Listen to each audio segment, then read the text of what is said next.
Assalamualaikum warahmatullahi wabarakatuh. Jirajirtuu kabajamtootaa fi jaalatamtoota keenya har'aa qophii addaa har'aatiin keenya har'aatiin waa'ee lammiilee keenya kan mana hidhaa Saudi Arabiyaa keessatti argamanii wajjin ilaalla. Lammiilee Saudi Arabiyaa mana hidhaa Jiddaa fi Shumeesii fi bakkoota garaagaraatti argaman jireenya kana fooyyessuudhaaf tattaaffiin isaan hin goone hin jiru. Erga kabajamtootaa fi jaalatamtoota keenya erga gara Saudi Arabiyaatti hin imalaniin duratti jireenya ofii fooyyeffachuuf yeroo biyyarraa bahan aarsaa hedduu kafaluudhaan kan biyya Saudi Arabiyaa gahanidha. Aarsaan isaan biyya Saudi Arabiyaa gahuuf kafalan sun maal akka tahe wajjiniin ilaalla. An obboleessi keessan Tulluu Show yeroo hundaa qophii adda addaa qabatee isiniif dhufa.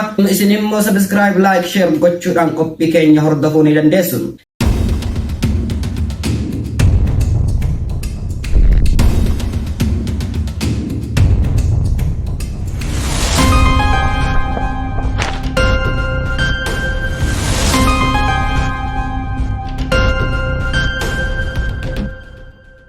Erga kabajamtootaa fi jaalatamtoota keenya jireenya ofii fooyyeffachuudhaaf gaafa biyya aadaan beeknee fi biyya afaan hin beeknetti imalan maal akka nama mudatuu fi mudannoo akkamii akka namatti dhaga'amuu fi miidhaan akkamii akka namatti dhaga'amuu fi mudannoo akkamii akka argatan kan wajjin ilaallu taha. Erga kabajamtootaa fi jaalatamtoota keenya tokkoffaa gaafa biyyarraa bahan biyya Somaaliyaa daangaa Itoophiyaa fi Somaaliyaatti argamtu biyya Somaaliyaatti imala isaanii jalqabu. Biyyi Somaaliyaa biyya mootummaa hin qabne, biyya waraanaan wal bulchitu, biyya ilmi xiqqaan waggaa 7 hanga waggaa 15, waggaa 15 hanga waggaa 20 fi 30tti qawwee qabatee deemudha. Biyya lubbuun namaa gatii simbirreen baafne keessatti lammiileen keenya Itoophiyaa aarsaa hedduu kafalanii. Aarsaan isaan kafalan kun maal yoo jettan, ergaa wala biyyarraa kahan kan maatii isaanii biraa mallaqa qaban gara maatii isaaniitti dawwaluudhaan dallaala seenu. Inni maatii isaa biraa mallaqaa fi akkasumas waan maatiin isaanii kafalanii fi dallaala seenuu hin dandeenye lafoon deemuutti fufa. Inni dallaala seenu Adamarraa hanga Harargeetti, Hararirraa hanga Dirra Dhawaatti, Dirra Dhawarraa hanga Jijjigaatti, Jijjigirraa hanga Wacaaleetti, Wacaalirraa hanga Hargeysaatti dallaalatti dabalamuudhaan gara galoo galaana bishaanii magaalaa Somaaliyaa Basaasotan jedhamtutti imala. Ergaa kabajamtootaa fi jaalatamtoota keenya ergaa harka dallaalaatti dabalame qananii osoo hin taane reebichaa fi dorsifni garaagaraa irra gaya. Dorsifni kunis maal jechuun keessan hin hafu. Makiinaa nama 10 fuutu nama 50 itti fe'uudhaan nam tokkochara namni 5-6 kan taa'u yoo ta'e dubbachuufis mirgan qabdu. Namni tokkochi nama 5 irra kan taa'u makiinaa qixxim itti godhanii fe'uudhaan kaleenna keessaa baate harki koo na cabe mar'umaan na ciccite yoo jettes us jedhii taa'ii fi shifeeronni us jedhii taa'ii fi dallaalaan wajjii galuudhaan us jedhii taa'ii yoo jedhan malee deebii isaan siif kennan hin jiru. Erga akkanatti deemte karaan Somaaliyaa Saharaa keessaa fi akkasumas biyya akkaan dhowwitu keessa deemanii erga daaraa fi wannoonni garaagaraa itti dhaga'amee booda gara galoo galaanaa magaalaa Basaasootti imalu. Magaalaa Basaasoo kana keessattis aarsaa fi reebichi hamaan kan isaan kafalan warroonni dallaalaan deeman bakka iddoo tursiisaa yookaan shabkii bakka jedhamutti walitti qabamuudhaan mallaqa gaafa dallaalaa Hargeysarraa yookaan immoo Jijjigarraa itti dabalamanii karaa kana isaan fidanii kafaluudhaaf gara maatii isaaniitti bilbilanii. Akkuma beekamu maatiin keenya yookiin warroonni keenya Itoophiyaa baadiyyaa fi bakka Itoophiyaa fagaatan kan jiraatu yoo ta'u namoonni lakkoofsi isaanii maatii isaanii dhaqqabuu dide ammas reebichaa fi gidiraa hedduutu irra ga'a. Egaa kan kallattiidhaan maatii isaaniitti bilbilamee akka mallaqni kaahamuuf taasifama. Kan immoo kan hin taane kan yookiin warri isaanii mallaqa of harkaa hin qabne kan irraa dhibaayan hidhamuu fi tumamuu hanga mana dukkanaattii fi mana owwaatitti hidhamuudhaan gidiraa isaan argan waalaayyoodhaa miti. Kun kanaan osoo jiru namoonni immoo karaa tawakkalataa yookaan immoo karaa lafoo kan nama isaan gargaaru biyyarraa hin qabne lafoodhaan imalu. Imala kana keessatti wanti isaan mudatu biyyi Somaaliyaa akkuma beekamu akkuma duratti isiniin jenne biyya mootummaa hin qabne biyya shiftaa baay'attu shiftaan kararratti nama arge qabuudhaan mallaqaa fi mobaa'iloota wanta isaan fayyadu farkaa erga fudhatee booda reebicha hamaa fi wanni isaan dorsaniin sibiilaa saanjarraa hanga kilaashiitti kilaashirraa hanga shugguxiitti hidhatanii kan deeman yoo ta'u asittis aarsaan isaan kafalan waalaayyoodhaa miti. Erga akkana ta'anii karaa hedduu keessa qaxxaamuranii Saharaa bakka magaalarraa fagaatan keessa baadiyyaa keessa deemuudhaan bakka argatanitti kadhatanii nyaatuudhaan bakka dhabatanitti garaa ofii immoo hidhatanii deemuudhaan gara galoo garaanaa Basaasotti imalu.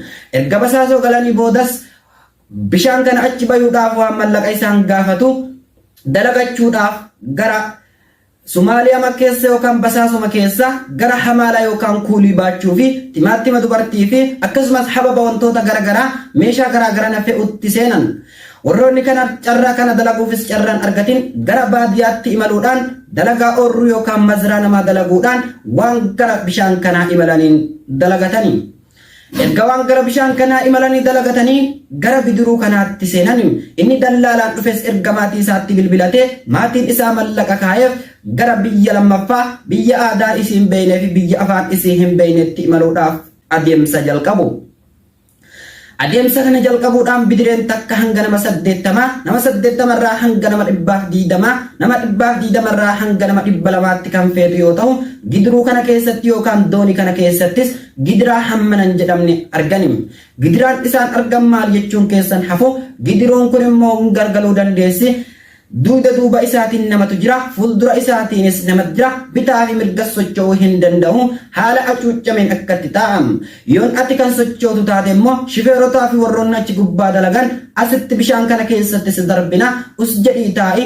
Ati yoo oli gas sochoote wanni kun xaawulaa yookaan bidiruudha waan ta'eef atillee duute nama kaanillee galaafatuu dandeessa waan taateef carraan ati qabdu cinqabdullee cal'isteetu mataa hudham. Dooniin takkattiin kan bishaan keessa teettu sa'a 6 irraa hanga sa'a 18 18 irraa hanga guyyaa 2 irraa hanga torban tokkos taa'uu ni dandeessi. Egaa yoo bishaan kan dabalee fi dambaliin ziyaadaa ta'e immoo dooniin tunis dhidhimuudhaan du'a 2 du'uun ilmaan Itoophiyaa galaana keessatti nyaatamu. Duundi isaan du'an maatiin isaanii argatanii hin awwaalle deemanii bakka jireenya isaanii hin geennem. Maatiin isaanii yeroo lammiileen isaanii bishaan kana keessatti nyaataman ammaa gala borurraa iftaan gala osoo jedhanii akkasitti eeggatu. Amma gala borurraa iftaan gala lakkoofsa waan bilbilatuun dhabe mocinqaa keessa jira. Waggaa 1 irraa hanga waggaa 2tti waggaa 2 irraa hanga waggaa 3tti eeguudhaan maatiin isaanii booyanii sabbaruu hin dandeenye. Ergaa kanarra waaqni lubbuu isaa baasee gara Yamaniitti malee ammas biyya jireenya gara lammaffaatti jireenya awwalaa irraa gara jireenya biyya lammataatti eegala. Akkuma beekamu biyya Yamanii biyya waggaa 7 irraa hanga waggaa 8tti lola Saudi Arabiyaa fi biyyoota garagaraa wajjin loltee wal mancaafte kan ta'u yoo ta'e biyya kanattis wanna Sumaaleen garagaraa miti homa akka Sumaalee isaan mudatuutu isaan mudata. Biyya kana keessattis mucaa waggaa 7 irraa hanga waggaa 15 waggaa 15 irraa hanga waggaa 20-30tti qawwee hidhatee kan deemudha. Erga gara Yamanii achi bahee booda ammas jireenya haaraa jalqaba. Biyya Somaaliyaa keessa ji'a 1 irraa hanga ji'a 2 erga taa'ee erga xiqqoosii afaanis babbarachuu jalqabe afaan sanis dhiisee afaan Arabaatiin dubbachuudhaaf ammas Yamanii keessatti jireenya haaraa jalqaba. Namoonni Saudi Arabiyaa maatii qaban gara Saudi Arabiyaatti dawwaluudhaan maatiin isaanii Suudii seenuudhaaf akka haala mijeessaniif gaafatu. Inni immoo maatii takkayyuu Saudi Arabiyaa keessa hin qabne ammas Yamanima keessa olii gadi baduudhaan harkarraa gara afaanii dalagachuudhaan waan nyaatuu fi akkasumas waan uffataan bitatu erga dalagatee booda namni ji'a 2 irraa hanga ji'a 3tti ji'a 3 irraa hanga ji'a 5tti ji'a 5 irraa hanga waggaa 2tti waggaa 2 irraa hanga waggaa 4tti Yaman keessa taa'uudhaan erga Yamanii fi akkaataa Yaman baratee booda ammas jireenya haara jalqabuuf gara Saudi Arabiyaatti imala. Warroonni maatii isaanii Saudi Arabiyaa fi Saudi Arabiyaa keessaa qaban obbolaa fi namoota itti dhihaatan Saudi Arabiyaa keessaa qaban gara Saudi Arabiyaatti bilbiluudhaan akka maatiin isaanii haala mijeessanii gara Suudiitti dhufaniif haala mijeeffatu. Ammas dallaalatti taraa lammataadhaaf dallaalatti dabalamuu harka dallaalaatiin deemuudhaaf filatu. Inni maatii isaanii Saudi Arabiyaa keessaa qabu erga waliigalteen dallaalaan godhamee booda erga waliigalteen nama inni Saudi Arabiyaa keessa jiru namni isaa Saudi Arabiyaa keessa jiru waliigalteen godhamee booda gara dallaalaatti dhufuun gara Saudi Arabiyaatti imala. Inni nama hin qabne immoo ammas dalagachuudhaan carraa ofii ilaala. Carraa ofii kan ilaalu tawakkalataa yookiin nama akkanumaan lafoo deemu kan jedhamu yoo ta'u innis gara huduuda Suudiitti imaluuf Suudii fi Yamaniin akkuma beekamu waggaa 7 irraa hanga waggaa 8tti loltee wal mancaafti yoo ta'e Suudiin huduuda yookaan daangaa isii akkaan kan eeggattu hatirii qofa osoo hin taane saarukaa fi bombii waan garagaraa markaza waan ijaarattee jirtuuf ammas gara Suud Arabiyaatti imaluudhaaf lubbuu aarsaa nafsee yookaan lubbutee si gaafatam. Egaa kabajamtootaa fi jaalatamtoota keenya erga gara Suud Arabiyaatti imalee booda namoonni warra hin qabne namoonni yookaan maatii Suud Arabiyaa keessa hin qabne ammas deemuudhaan karaa laallatanii gara Suud Arabiyaatti deemuudhaan Suud Arabiyaan akka loltoota Yaman irraa waan sodaa qabduuf saarukaa yookaan qawwiisa waan dandeettuuf eeggatteetuma baata ergatteetuma gara Suud Arabiyaatti seentam. Yoo carraa Suud Arabiyaa seenuu si argate deddeemaatuma dalagachuudhaan gara magaalattii yookaan bara biyyattii keessa biyyattiitti seenuudhaan jarraa hojii argatta. Inni dallaalaan deemummaa dallaalli waan poolisii Suud Arabiyaatti walii galaniif poolisiin karaa laaluudhaan akka Suud Arabiyaa bakka maatiin isaanii jiran maatiin isaanii kan yoo Riyaad jiraatan ta'e kan yoo Riyaadin ta'e gara Riyaaditti kan Dammaamis gara Dammaamitti kan Waadii Dawaasiris gara Waadii Dawaarisitti imalu. Erga kabajamtootaa fi jaalatamtoota keenya erga Suud Arabiyaa imalanii booda erga haara galfataa yookaan biyya itti uf jijjiiruudhaan da'an seenanis aarsaan isaan kafalan guddaadha. Erga gara nama saahiboota isaanii yookaan gara Suud Arabiyaa seenanii dalagaa barbaaduudhaaf Arabattiin dalagaa barbaadatanii dalagaa yoo argatanis bakka dalagaatirraa deemtee suuqa yookaan biqaalaa dhaquu hin dandeessu carraan ati qabdu dhokfamtee bakkuma mazraa yookaan bakka oorruu dalaydu yookiin bakkuma dalagaa keetii teettame. Wantoota barbaadde nama bira dalaydutti himuudhaan waan san namni ati bira dalaydu si dhiheessuu danda'am. Araboonni tokko mallaqa yoo dalayde ammas mallaqa sitti hin kennu. Torbee tokkorraa hanga torbee lamaatti osoo siin jedhu ji'a lamarraa hanga ji'a sadiitti ji'a sadiirraa hanga ji'a shaniitti ji'a shanirraa hanga waggaa tokkotti erga si dalagsiisee booda namoonni tokko mallaqa si dhorgatanii deemisiin jedhu. Yoo ati deemuudhaaf yookiin muggutuudhaaf yaalte poolisatti dawwalanii poolisii biyyattiitti si kennu poolisiin biyyattii maaf kana balleessite siin hin jedhu ati maaliif akkana goote jedhee namichas gaafachuu hin danda'u. Sababbiin isaas ayyati ayyamaan ala seera biyya isaa keessa jirta waan ta'eef carraan ati qabdu mindaa kee kan waggaa meeqaa yookaan kan ji'a meeqaa dalayde dhiisteetumaan gara mana hidhaatti imaluudha. Yoo kana hin taane immoo yoo mallaqa yoo kana hin taane immoo carraan ati qabdu gaafachuu osoo hin taane dhiiftee biraa baqachuu yookaan biraa baduudha.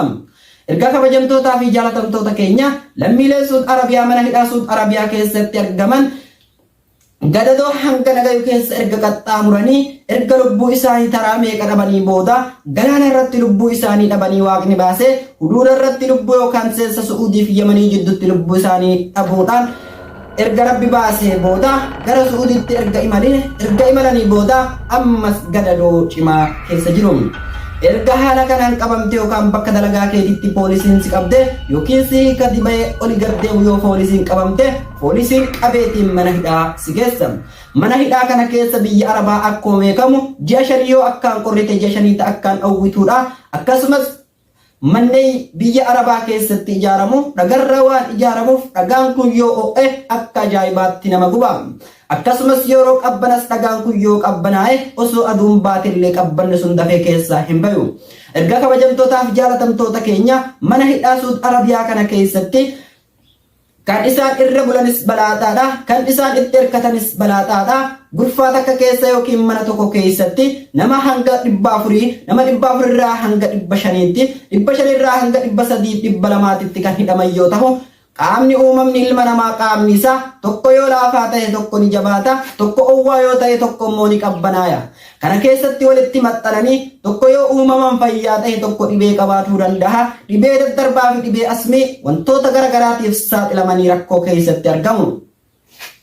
Erga kabajamtootaa fi jaalatamtoota biyya Arabaa akkuma beekamu biyya Arabaa akkaan kan dhowwituudha. Akkuma dhowwitus bishaan isiillee sooqidda qaba. Biyyi Suud Arabiyaa akkuma dhowwitu kanattis bishaan isii sooqidda qaba.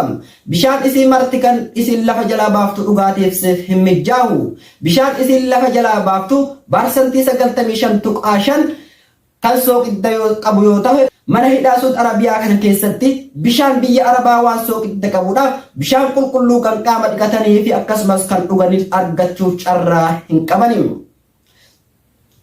Erga kabajamtootaa fi jaalatamtoota kiyya kun kanaan osoo hin jiru isin jireenya hanga nagayu kana keessa qaxxaamurtanii taraa meeqa lubbuu keessa dhabdanii osoo isin tahee lubbuu keessan irratti maal murteessitan jechuun hordoftootaa fi kabajamtooti kiyya warroonni viidiyoo kana daawwataa jirtan ilaalcha keessan yookaan yaada keessan nu qooduu ni dandeessanii. Lammiileen Saudi Arabiyaa keessatti argaman rakkoo hedduu rakkoo dhibee daddarbaa fi yeroo irraa gara yerootti lubbuun darburraa hanga ofiif lubbuu of baasuttis argamaniiti jiru. Ergaa kabajamtootaa fi jaalatamtoota keenya cinqaan sirraan sitti dabalte lubbuun ilma namaatuun aarsaa hin taane yookaan karaa hin taane rabbi keetiillee wal dhabde jireenya keetiillee dhabde lubbuu tee baasutti si oofti. Ergaa kabajamtootaa fi jaalatamtoota keenya viidiyoo kana laayik sheer gochuudhaan qaamota dhimmi ilaallatan biraan gayuudhaan lammiilee Saudi Arabiyaa mana hidhaa keessatti argamaniif sagalee ta'uudhaaf carraa qabaachuu dandeenya. Manneen hidhaa Saudi Arabiyaa osoo tokkoyyuu hin hafin lammiilee Itoophiyaan keessattuu lammiilee Oromootiin guutamanii jiru. Riyaadirraa hanga Shumeeysiitti, Shumeeysiirraa hanga Kharjiitti, bakkoota garaagaraa hanga Dammaamitti, bakkoota garaagaraatti manni hidhaa Saudi Arabiyaa lammiilee Itoophiyaatiin guutamuudhaan hanga mana poolisaatti hidhuun deemamaati jira. Mootummaan Itoophiyaa lammiilee Itoophiyaa yeroo gara yerootti gara biyyaa galchullee hunda isaanii gara biyyee galchuuf carraa waan argate hin fakkaatu. Ergaa kabajamtootaa fi jaalatamtoota keenya viidiyoo kana laayik sheer gochuudhaan nu jajjabeessuu ni dandeessanii akkasumas qaamni dhimmi ilaallatu biraan ga'uu ni dandeessanii ulfaadhaa galatoomaa isiniin jenna. Hamma qophii biraatiin walitti deebinu anka qophii kana isiniif qopheesse Sufiyaan Muhammad yoo ta'u YouTube channel keenya Tulluu Show subscribe like share gochuudhaan yeroo hundaayyuu maatii keenyatti dabalamaa qophiin isiniif qopheessinu hordofaa hin ilaalessan isiniin jenna.